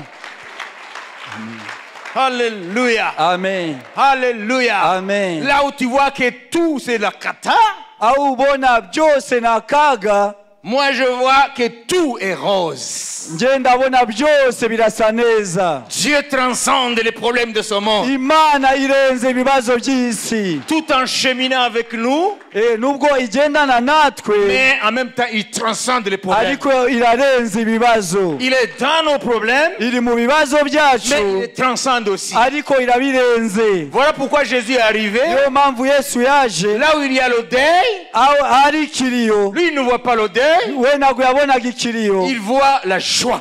akabona umunezero, Et il dit à ceux qui sont là, akabwira abari aho la ngaho, foule qui est venue consoler la famille qui a perdu le bien-aimé, akabona iyo mbaga yaje guhumuriza abatakaje le umuntu. Seigneur de gloire de vie entre, Umwami w'ubwiza, umwami w'ubugingo il franchit le portail, akinjira mu rugo, il arrive là, akahagera. une fille bruyante en train de pleurer, Rero iyo mbaga iri kurira, et il dit, we gakobwa ntabwo yapfuye araryamye. amen, il dit, je viens la réveiller. nje kumukangura. Mais les gens ne s'intéressent même pas à ce qu'il dit. Les gens ne s'intéressent même pas à ce qu'il dit. Abantu nta nubwo bitaye ku byo yavuze. Et il dit, alors, ouvrez la chambre là. Ahita avuga ngo mukifungure icyo cyumba. Jésus entre, Yesu arinjira, le maître. umwami Il entre arinjira, et il dit, aravuga ngo Talita Kumi. talita kumi, Veut dire en hébreu, mu giheburayo biravuga ngo fille. Gakobwa, gakobwa lève-toi. kanguka. Et là, dehors, Hanze Ils sont en train de pleurer, bari kurira, de se lamenter. bitotomba. Hein? Peut-être se flageller dans certaines cultures. Wenda mu mico runaka baranibabaza, bakikomeretsa. Il voit la fille. Jésus prend la fille. Yesu afata aka gakobwa, Dit à la maman, prends la fille. abwira umubyeyi ngo fata umukobwa wawe, Sors avec la fille. musohokane. et voilà, Rero Le deuil prend fin ikiriyo kirarangira, et la joie commence. umunezero uratangira. now I'm prophesying. None ndahanura Today in your life, uyu munsi mu buzima if bwawe, you believe these words, niwizera aya magambo, today is the beginning of your uyu joy. munsi ni itangiriro. Hallelujah. Amen. Because God is going to change everything in your life. Imana igiye guhindura ibintu byose mu buzima bwawe. Our God is a God of change. Imana yacu ni Imana y'impinduka. Est-ce que tu vas croire à ton cerveau Ese urizera ubwonko bwawe ou tu vas croire Au Dieu qui a créé le cerveau. cyangwa urizera Imana yaremye ubwonko? It's up to you. Tu veux croire à qui? Ese urashaka kwizera nde? Au Dieu qui a créé le cerveau. Imana yaremye ubwonko. Ok? Amen. Alors, le Dieu qui a créé ton cerveau, Imana rero yaremye ubwonko bwawe, il te dit, irakubwiye je vais frayer un chemin ngiye guca inzira dans ta vie. mu buzima bwawe, Je vais créer des choses nouvelles. ngiye kurema ibintu bisha. Alléluia. Amen. Alléluia. Amen. Je vais faire couler des fleuves d'eau vive dans le désert de ta vie. Gutembesha amazi y'ubugingo mu butayu bw'ubuzima bwawe. Et des lendemains qui chantent t'attendent. Ejo heza hagutegereje. Demain, tu vas chanter. Ejo uzaririmba. Demain, tu ne vas pas pleurer. Ejo ntabwo uzongera kurira. Demain, tu vas chanter. Ejo uzaririmba. Je le dis de la part du Seigneur. Ndabivuga mu mwanya w'umwami. Demain, tu vas chanter Ejo uzaririmba à cause des choses que Dieu va créer. kubera ibintu Imana igiye kurema. Marche dans la vérité, Gendera mu kuri, marche dans la sainteté, gendera mu kwera, marche dans la crainte de Dieu, gendera mu kubaha Imana, prends la parole de Dieu, fata ijambo ry'Imana, elle va s'accomplir certainement. byenze bikunze bizasohora. Dieu va créer des choses nouvelles. Il m'a dit, Imana iraza kurema ibintu bishya niko yambwiye. Il faut oublier les choses anciennes. Ukwiriye kwibagirwa ibintu bya kera. Ne sois pas prisonnier même du présent. Nube n'imbata y'ibyo uri kubamo uyu munsi. Regarde en avant. Tumbira imbere. Regarde 2024. Reba 24. Regarde 2025. Reba mu 2025. Des choses nouvelles pointent à l'horizon. Ibintu bishya biri imbere. Hallelujah. Amen. New things are coming. Ibintu bishya biraje. New things are coming Ibintu bishya biraje. into your life. Ubuzima bwawe. Clap your hand to Jesus. Amen. Clap your hands for Jesus. Komera Yesu amashi. New things are coming. Ibintu bishya biraje kuri wowe. Hallelujah. Amen. God is speaking the truth. Imana iri kukubwira ukuri. New things are coming into your life. Ibintu bishya bije mu buzima bwawe. Hallelujah. Amen. God is going to open many doors for you. Imana igiye gukingura inzugi nyinshi imbere yanyu. You are going to see the glory. Mugiye kubona ubwiza bwayo. This God is powerful. Imana ni Imana ihambaye. Change your future. Guhindura ejo hawe hazaza. God is going Imana igiye to create a bright future for you. kurema ejo hazaza hamurika. Hallelujah. Amen. My advice for you Inama rero nakugira right now, uhere nona, even though God is going to create new things, nubwo Imana igiye kurema ibintu bishya mu buzima bwawe. hallelujah. Amen. Because God cannot lie. Kuko Imana itabesha. Start from now on, Tangira nonaha sing. uririmbe, Sing. ushime. Sing Tangira uririmbe for joy. ubwiza. Sing for joy. Utangira uririmbe indirimbo Sing z'ishimwe, for joy. indirimbo z'umunezero. Dieu ne peut jamais mentir. Imana ntibasha kubesha. Dieu dit toujours la vérité. Imana igihe cyose ivuga ukuri. Ne pense plus au passé. Ntiwongere gutekereza Mon ibyatambutse. frère, ma soeur, Muvandimwe mushiki ne wanjye, pense plus au passé. ntiwongere gutekereza ku byatambutse. Ne pense plus aux choses qui ne marchent pas aujourd'hui. Ntiwongere gutekereza ku bitari kugenda uyu munsi. Regarde le futur. Reba ejo hazaza. Dieu crée de nouvelles choses. Imana iremye ibintu bishya. Le plus petit parmi vous Umutoya muri twe sera grand demain. azaba umuntu ukomeye mu bihe biri imbere. Le dernier parmi vous Umutoya muri twe sera parmi les premiers. azaba mu ba mbere. Les faibles aujourd'hui Umunyantege nke uyu munsi seront vaillants demain. azaba intwari ejo. C'est Dieu qui va le faire. Imana iri bubikore. C'est Dieu qui va le faire. Amen. Alléluia. Amen. Ne captez plus les FM de ce monde. Niwongere kumva amaradiyo amajwi avuga ibijyanye n'iby'isi. N'ajoutez foi Niwizere à ce que les spécialistes du découragement nous annoncent. ibyo inzobere zica intege zivuga. Hein? N'ajoute pas à ce qu'ils disent. Nimwizere ibyo bavuga. Rien de bon aujourd'hui Nta cyiza na kimwe uyu munsi dans les médias de ce monde. mu bitangazamakuru by'isi. Il faut que les habitants de la terre s'attendent au pire. Igihe cyose bavuga ko dukwiriye kwitega ibyago. 2024 va être la pire des années. 2024 izaba ari umwaka mubi kurusha indi myaka. Ils disent que ce sera Anis Horribilis. Bavuga ngo uzaba ari umwaka mubi w'ibyago gusa. Mais nous voulons aujourd'hui Rero turashaka uyu munsi que chaque enfant de Dieu ko buri mwana w'Imana soit branché abe acometse sur FM céleste. kuri FM yo mu ijuru. Amen. Alléluia.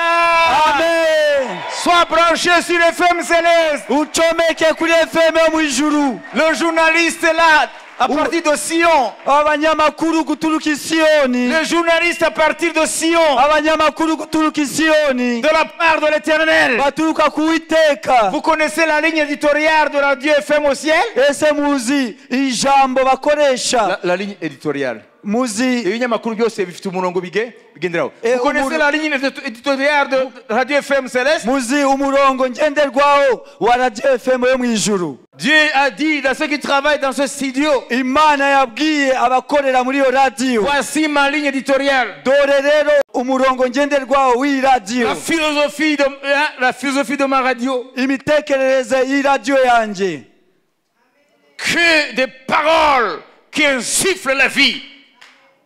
Des paroles qui insufflent la vie. Ni amagambo azana ubugingo. Des paroles qui donne la force à celui qui est fatigué. amagambo aha imbaraga ucitse intege, Des paroles qui élèvent les humbles. amagambo azamura abaciye bugufi, Des paroles qui donnent l'espérance en Dieu.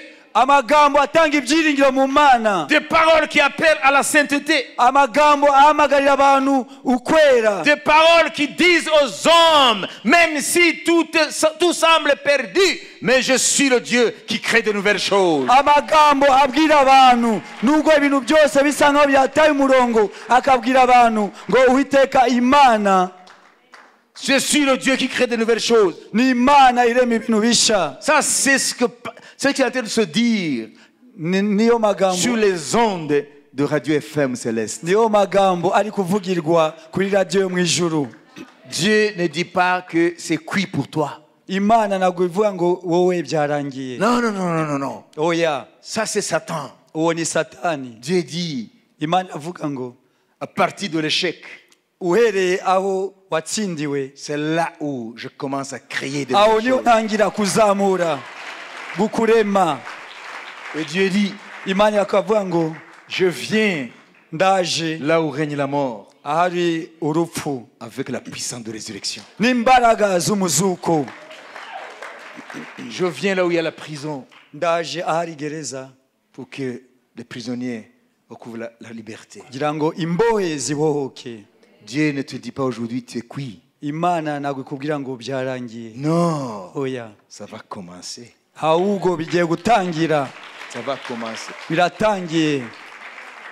À partir d'aujourd'hui, Uhereye umunsi n'acceptez plus ntiwongere kwemera des paroles amagambo outre que celles que Jésus dit aujourd'hui. atari ayo Yesu avuga uyu munsi. Des lendemains qui chantent t'attendent. Ejo hazaza heza haragutegereje. Les Français disent les lendemains qui chantent, et ça veut dire c'est un futur où tu vas être épanoui. Alléluia. Ni ukuvuga ngo n'ejo hazaza aho uzaba ufite kwagukirwa, Où tu vas vivre l'épanouissement aho uzaba ufite umudendezo en Christ. muri Kristo, Où tu vas avoir tout ce dont tu as besoin par rapport aux choses que Dieu a prévu que tu possèdes, parce que Dieu a prévu même des choses pour combler tes besoins matériels. Non seulement spirituels, mais matériels aussi. aho uzaba ufite byose ukeneye no muri ubu buzima no mu bifatika.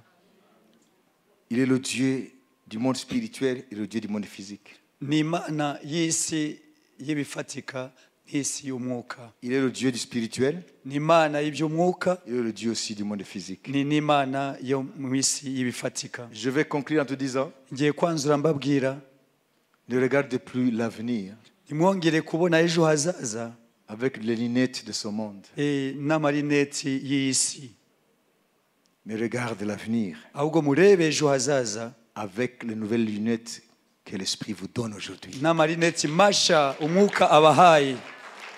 Parle comme Dieu parle. Parle Vuga, comme Dieu parle. vuga nk'uko Imana ivuga. Qu'est-ce que Dieu dit? Niki Imana ivuga? Je crée des choses nouvelles. Ndaremye ibintu bisha. Amen. Des nouvelles opportunités. Amahirwe masha. Même si 10 000 vont perdre leur emploi, Nubwo ibihumbi 10 bazatakaza akazi, même si 10 000 vont perdre leur emploi, nubwo ibihumbi 10 bazatakaza akazi, mais le tien, ariko akawe c'est garanti ntuzagatakaza. que le chômage frappe de l'est à l'ouest, du sud jusqu'au nord. Le tien est garanti. Kubura akazi iburasirazuba iburengerazuba, wowe akawe karashinganye. Dieu dit, Imana iravuze ne ngo pense plus à ces choses-là ntiwongere gutekereza kuri ibyo bintu qui te découragent pour l'avenir. biguca intege. Il dit, coupe les ponts Iravuga ngo ca senya icyo kiraro, avec ce passé malheureux. ayo mateka mabi, Oublie même ce que tu vis aujourd'hui. wibagirwe n'ibyo uri kunyuramo uyu munsi. Saisis ce que Dieu va. Singira ibyo Imana igiye gukora, Cours avec. irukanka ujyane nabyo. Prends sa parole. Fata iryo jambo, Et tu vas voir que Dieu ne ment point. uraza kubona ko Imana itabesha.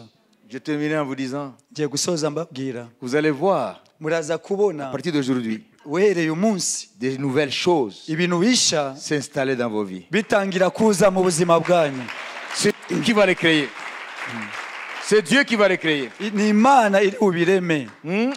Et pendant que je parle, Kandi uko ngenda mvuga, Dieu a déjà vu ceux qui ont reçu sa parole. imana yabonye abamaze gusingira ijambo ryayo. Ils y croient déjà. Bari bizeye. Dieu a commencé à créer ces choses. Imana yatangiye kurema ibyo bintu. Ne t'inquiète plus. Niwongere guhangayika. Alléluia. Amen. Saisis cette parole. Singira iryo jambo. C'est le Dieu des opportunités. Ni imana y'amahirwe. C'est le Dieu des opportunités. Ni imana irema amahirwe. Voilà pourquoi il s'appelle Niyo mpamvu yitwa le Dieu du Kairos. ni imana ya Kairos. Kairos veut dire quoi? Kairos bivuga iki? Opportunitas, opportunité. Ni uvuga ngo ni amahirwe. Ton chronos, Kronos ça yawe veut dire lundi, mardi, mercredi, ni jeudi. uvuga ngo Ta vie de imesa ce jour. ubuzima bwawe kwa mbere kwa kabiri. Ton chronos, Kronos yawe maintenant, ne reflète pas sa volonté et sa gloire. uyu munsi ntabwo igaragaza ubushake bwayo n'ubwiza bwayo, Mais il vient te dire aujourd'hui, ariko ije kukubwira uyu munsi, je suis le Dieu du Kairos. ndi imana ya Kairos. Et Kairos veut dire quoi? Kairos bivuga iki? Opportunité. Amahirwe. Je viens t'ouvrir des opportunités. Je kugufungurira amahirwe masha. Alors, te concentre plus sur le chronos. Niwongere guhanga amaso Kronos. Il est dimanche 12h10. Ni ku cyumweru saa sita n'iminota 10. Alors, les choses restent les mêmes. Ibintu biracyari bya bindi. Le statu quo appartient au diable. Rero iyo ibintu kuguma uko biri bituruka kuri Satani, C'est le Dieu de changement. ariko imana y'impinduka. Ce Kairos vient. Iyo Kairos ije, Et Kairos, quand il intervient, Kairos rero iyo ije il change les choses dans le chronos. ihindura ibintu muri Kronos. Alléluia. Alléluia. Amen. L'Esprit me dit, Umwuka arambwiye il y a des gens dans leurs pensées, hari abantu mu bitekerezo byabo ils sont en train de se demander, mais comment est-ce que ces choses vont changer? bari kwibaza ese ibi bintu bishobora guhinduka gute? Ne te préoccupe pas avec ça. Niwitwararika ibyo. Lorsqu'il a créé toutes choses, tu n'étais pas là. Igihe yaremye byose ntabwo wari uhari. Tu t'es retrouvé ici. Wowe wisanze hano. Uko yabigenje, ntiwari uhari. Uko ari bubigenje, we ntabwo urimo. Gusa icyo uza gukora, tu en seras le bénéficiaire. Wowe icyo gusa hazaza inyungu kuri wowe. Amen. Il ne va pas t'associer. Ntago isaba ngo wowe ubigiremo uruhare. Lui, il va le faire. We ubwayo irabyikorera. Amen.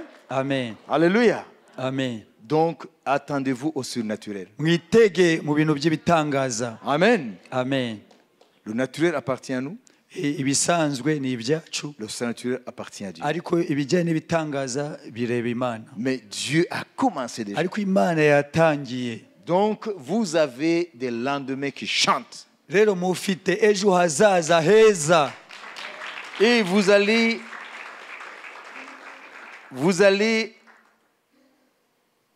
faire de sorte que les gens vont aimer votre Dieu. Rero ubuzima bwanyu muzatuma abantu bakunda Imana yanyu.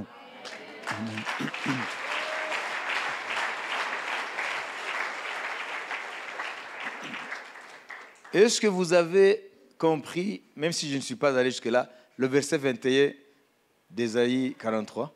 Vous avez Mwasobanukiwe umurongo wa 21. Pourquoi il va le faire? Yesaya 43. Pourquoi Dieu crée des choses nouvelles en vous? Kubera iki Imana irema ibintu bisha muri mwe? Verset 21. Umurongo wa 21. abantu niremeye ubwanjye ngo berekane ishimwe ryanjye. Amen. Voilà. Amen. Voilà pourquoi il va le faire. Niyo mpamvu iri bubikore. Hein? Amen. Amen. Alléluia. Amen. Pourquoi? Kubera iki? Qu'est-ce qu'il dit? N'ikivuze. Écoutez. Le peuple que je me suis formé publiera mes louanges. abantu niremeye ubwanjye ngo berekane ishimwe ryanjye. Amen. Nous allons publier ces louanges Turaza kwerekana ishimwe ry'Imana à travers les choses nouvelles que Dieu crée. binyuze mu bintu bisha Imana igiye La kurema. même puissance qui créera le nouveau ciel et une nouvelle terre après le millénium de Jésus Za mbaraga nyine zizarema ijuru risha n'isi nsha nyuma y'imyaka igihumbi ngoma ya Yesu. anticipativement ubu ngubu mbere bitaraba cette puissance a commencé à agir dans ta vie. izo mbaraga zatangiye gukora mu buzima bwawe Pour créer en toi kugira ngo zireme muri wowe des choses nouvelles. ibintu bishya. Mais comment est-ce qu'on peut les décrire? ese niyo shusho dushobora kubiha? Pour le moment, ubu ngubu c'est indescriptible. ni ibintu tudashobora gusobanura, Parce que quand il te le dit, kuko iyo ubivuze s'il prend la peine de te le dire, ishatse kubikubwira tu ne vas pas croire. ntabwo wabyizera, Mais il va le faire. ariko irabikora. Je sais qu'il va le faire. ndabizi ko iri bubikore. Alléluia. Il y a des choses qui sont dans le domaine des rêves. hari ibintu biri mu rwego rw'inzozi. Ça, c'est une prophétie. ubu ni ubuhanuzi. Aujourd'hui, ta vie a des rêves. uyu munsi ubuzima bwawe hari inzozi bufite. Ta vie a des rêves, n'est-ce pas? ubuzima bwawe bufite inzozi. Alors, à partir de demain, uhereye umunsi w'ejo, à partir d'aujourd'hui, demain, après-demain, uhereye umunsi n'ejo n'iminsi ikurikiye, ce ne sera pas seulement des rêves dans ta vie. ntabwo bizaba ari inzozi mu buzima bwawe gusa. Ta vie elle-même ubuzima bwawe ubwabwo va devenir un rêve. buraza kuba inzozi. Et est-ce que vous voyez la différence? ese murumva itandukaniro? ni ukuvuga ngo kugira ubuzima bufite inzozi, ibyo ureba wifuza kuzabamo, no kuba wowe ubwawe ukaba inzozi zifatika. Voilà. Eh, Ça veut dire vos rêves ni ukuvuga ngo inzozi zanyu vont s'incarner dans votre avenir. bizagaragara ejo mu buzima bwanyu bw'ejo hazaza, De sorte que les autres qui vous verront, ku buryo abandi bazababona. qui me suivent jusque-là, ninde nkurikira? les autres qui vous verront, abandi bazababona ils vont rêver votre vie. nabo bazarota, bazagira inzozi z'ubuzima bwanyu. Vous avez des rêves mufite inzozi jusqu'à présent. kugeza uyu munsi. Alors, Dieu, ce qu'il dit, imana ibyo ivuga, après avoir créé des choses nouvelles, imaze kurema ibintu bisha, vous n'allez pas seulement rêver. ntabwo muzagira inzozi gusa, Votre vie elle-même deviendra vos rêves. ahubwo ubuzima bwanyu ubwabwo buzaba ari inzozi Et zanyu. puisque Dieu a dit, le peuple que je me suis formé publiera mes louanges, kuko imana ubwayo yavuze ngo ubwoko niremeye buzamamaza ishimwe ryanjye. ça veut dire les gens ni ukuvuga ngo abantu qui vous verront demain bazababona ejo hazaza rêveront votre vie. nabo bazagira inzozi ku bijyanye n'ubuzima bwanyu. Ils vont rêver avoir votre vie. bazagira inzozi zo kugira ubuzima bwanyu. Est-ce que vous voyez le miracle? ese murabona icyo gitangaza? Alléluia. Amen. Aujourd'hui, vous rêvez. uyu munsi mufite inzozi. Dieu va faire de votre vie vos rêves imana iraza guhindura ubuzima bwanyu inzozi zanyu, afin de faire rêver les autres pour que leur vie,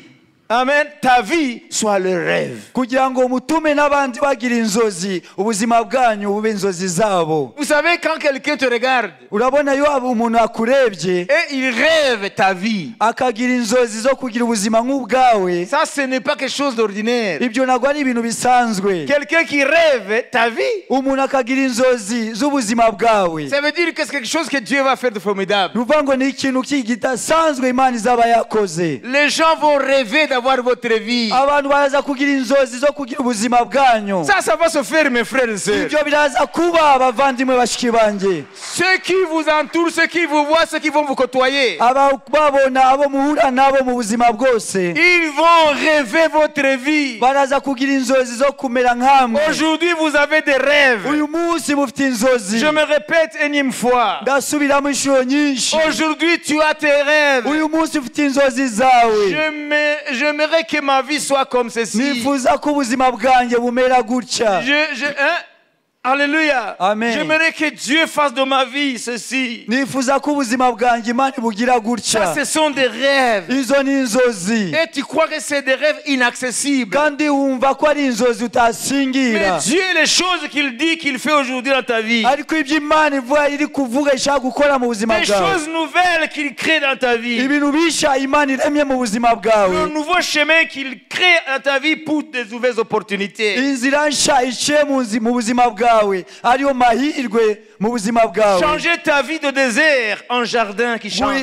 hindura ubuzima bwawe bw'ubutayu bukaba ubusitani bwiza. Alors demain tu ne vas pas rêver, Ejo ntabwo uzaba ukirota, mais ta vie elle-même sera un rêve. ahubwo ubuzima bwawe ubwabo buzaba ari inzozi. Et les gens vont rêver ta vie. Abantu bazagira inzozi z'ubuzima bwawe. Ils vont rêver à ce que leur vie ressemble à la vôtre. Bazagira inzozi yuko bagira ubuzima nk'ubwawe. Et quand tu verras 1, 2, 3, 10 personnes dire ceci, j'aimerais que ma vie soit comme ta vie. Là, tu te souviendras que le 19 novembre 2023, dans la matinée, Dieu a parlé. Ibyo nibisohora ni uzibuka tariki 19 z'ukwezi kwa 11 ibyakoretse. Amen. Amen. Alléluia. Amen. Alléluia. Amen. Lève tes mains. Zamura ibiganza byawe Si tu crois ce que Dieu dit, niba wizera ibyo Imana ivuze. je vais faire une simple prière Ngiye gusenga isengesho rito pour libérer le mouvement de Dieu dans ta vie. kugira ngo ndekure gukora kw'Imana mu buzima bwawe. Dis d'abord, Seigneur, je suis fatigué du statu quo. Banza wature uvuge ngo mwami ndarambiwe ubuzima butavaho buri. Je crois que tu es le Dieu du changement. Ndizera kuri Imana y'impinduka. Change, Seigneur. Hindura mwami. Amène le changement que tu veux dans ma vie. Zana impinduka ushaka mu buzima bwanjye. Crée de nouvelles choses dans ma vie. Rema ibintu bisha mu buzima bwanjye. Fraye le chemin dans mon désert. Ca inzira mu butayu bwanjye. Fais couler les fleuves d'eau vive dans mon désert. Temesha imigezi y'amazi y'ubugingo mu butayu bwanjye. Pour que ma vie publie tes louanges. Kugira ngo ubuzima bwanjye bwamamaze ishimwe ryawe. Je crois que tu es plus grand que mes rêves. Ndizera kuri mukuru kurusha inzozi zanjye. Toi qui fais mouvoir l'univers. Wowe utuma isanzure rigenda. Ma vie est trop petite Ubuzima bwanjye ni buto cyane pour un changement de ta part. kugira ngo utume buba mu impinduka. Mets ma vie en mouvement à partir d'aujourd'hui. Ubuzima bwanjye bugendeshe uhereye uyu munsi. Au nom de Jésus, je te le demande. Mu izina rya Yesu ndabigusabye Et je te rends grâce. kandi ndagushimye Que tu m'exauces. ko unsubije. Amen. Amen. Alors, lève tes mains maintenant. Rero zamura ibiganza byawe. Nous allons actionner la puissance de Dieu pour qu'elle commence à mettre en mouvement maintenant ta vie. Dieu a commencé dans la vie de certains parmi vous, mais nous aimerions que tous les enfants de Dieu, que leur vie soit en mouvement vers la gloire. Imana yatangiye gukora muri bamwe ariko turifuza ko Imana igendesha ubuzima bwacu twese. Maintenant nous allons prier. Rero tugiye gusenga. Seigneur Jésus, Mwami Yesu, tu es le Dieu du changement. uri Imana y'impinduka. Tu n'aimes pas le statu quo. Nagukunda ibintu biguma ahantu hamwe bidahinduka. Tu es le Dieu qui fait marcher la création. Uri Imana igendesha ibyaremwe byose. Tu as dit que tu vas créer des choses nouvelles. Wavuze ko ugiye kurema ibintu bisha. Tu vas frayer le chemin dans le désert. Ko uri buce inzira mu butayu. Tu vas faire couler l'eau, les fleuves d'eau vive dans le désert. Uri butembeshe imigezi mu butayu. Nous oublions les choses passées. Twibagiwe ibyatambutse. Nous oublions les choses anciennes. Twibagiwe ibya kera. Nous saisissons aujourd'hui les choses nouvelles. Turasingiye umunsi ibintu bisha. Au nom de Jésus. Mu izina rya Yesu. Que ton passé, Ejo hawe hashize, qui te rend prisonnier. utuma w'imbata Nous brisons les liens qui te lient à ton passé. turasenye iyo migozi iguhuza n'ejo hawe hashize Nous te délions de ton passé maintenant, turakubohoye kuri ejo hawe hashize qui te maintient dans la mesquinerie, bituma uba imbata y'ubutindi qui te maintient dans la petitesse, bikuboha ukaba mu tuntu mu imfunganwa qui t'empêche d'entrer dans la noblesse, bikubuza kwinjira mu bupfura qui t'empêche d'entrer dans les grandes choses de Dieu. bikubuza kwinjira mu bintu bigari by'Imana. Mon frère, ma soeur, Muvandimwe mushiki wanjye, je brise les liens qui te connectent à ton passé. ndasenye iyo migozi iguhuza n'ibyo wabayemo Au nom de Jésus, mu izina rya Yesu. le pouvoir du passé Imbaraga z'ejo hashize sur ta vie, ku buzima bwawe je le brise au nom de Jésus. ndazisenye mu izina rya Yesu. Et à partir de maintenant, uhereye nonaha je commande à Satan ndategetse Satani de ne plus utiliser ton passé kutongera gukoresha ibyo wanyuzemo ejo hashize pour anéantir ton futur. kugira ngo aburizemo ejo hawe hazaza. Au nom de mu Jésus, izina rya Yesu je crois à un futur glorieux pour toi. ndizera ejo hawe hazaza heza, Et j'appelle la puissance de Dieu kandi ndahamagaye imbaraga z'Imana qui va créer le nouveau ciel et la nouvelle terre. bizarema ijuru risha n'isi nsha. Cette puissance vient dans ta vie izo mbaraga zize mu buzima bwawe et crée des choses nouvelles. zireme ibintu bisha. Mon frère, ma soeur, muvandimwe mushiki wanjye, reçois de nouvelles opportunités dans ta vie. akira amahirwe masha mu buzima bwawe. Dieu amène les opportunités dans ta vie maintenant. Imana izanye amahirwe masha mu buzima bwawe. Reçois au nom de Jésus. akira mu izina rya Yesu. Reçois des opportunités nouvelles. akira amahirwe masha. Reçois des lendemains qui chantent. akira ejo hazaza heza. Reçois un lendemain victorieux. akira ejo hazaza y'intsinzi. Reçois une vie qui va faire rêver les autres. akira ubuzima buzatuma abandi bagira inzozi. Reçois une vie qui va faire rêver les autres. akira ubuzima buzatuma abandi bagira inzozi. Dans le nom de mu Jésus, izina rya Yesu. je vois descendre sur vous. ndabona kuri mwe hamanuka Comme Jean a vu descendre du ciel à Jérusalem céleste. nk'uko Yohana yabonye Yerusalemu yo mu ijuru imanuka. Alors, ça descend de la part de Dieu. rero yamanutse mu mwanya w'Imana. Écoutez bien, mwumve neza, Jean a vu Yohana yabonye la Jérusalem céleste descendre d'auprès de Dieu. Kuko Yohana yabonye Yerusalemu nsha imanuka iva ku Mana. Ndio ndabona uyu mwanya Imana imanura ku bantu benshi mu buzima bwabo. Comme des cadeaux qui descendent. Amen. Comme des cadeaux qui descendent. bimeze nka za kado ziri kumanuka. Je vois des cadeaux qui descendent sur vos têtes maintenant. ndabona za kado zimanuka ku mitwe yanyu, Comme lors des cérémonies de mariage. nk'uko bikorwa mu minsi mikuru y'ubukwe, Lorsqu'on donne aux mariés des cadeaux, nk'uko bashakanye za kado emballés, bien emballés, zifunze neza, dans de très beaux emballages. zifunze neza mu bifuniko byiza. Je vois des cadeaux descendre sur vos têtes. mes ndabona frères. impano zimanuka ku mitwe yanyu. Recevez, recevez. mwakire. C'est de nouvelles opportunités qui descendent. ayo ni amahirwe masha ari kumanuka. Ce sont de nouvelles choses qui descendent. ni ibintu bisha biri kumanuka. Des nouvelles choses que Dieu place dans vos vies. ibintu bisha Imana iri gushyira mu buzima bwanyu. Des lendemains qui chantent et descendent sur vous. ejo heza hazaza heza. Dieu est en train de mettre en mouvement votre vie. Imana iri kutuma ubuzima bwanyu bujya imbere. Le statu quo est fini. ubuzima butavaho buri birarangiye. Tout commence à bouger dans ta vie. byose bitangiye kujya imbere mu buzima bwanyu. Dieu commence à faire bouger ta vie. Imana itangiye kujyana ubuzima bwanyu imbere. Le statu quo est fini. ibintu bitavaho biri Dieu birarangiye. est en train de bouger ta vie. Imana itangiye kujyana ubuzima bwawe imbere. L'avenir s'ouvre pour toi. ejo hazaza Dieu aragukingukiye. entre dans ton avenir.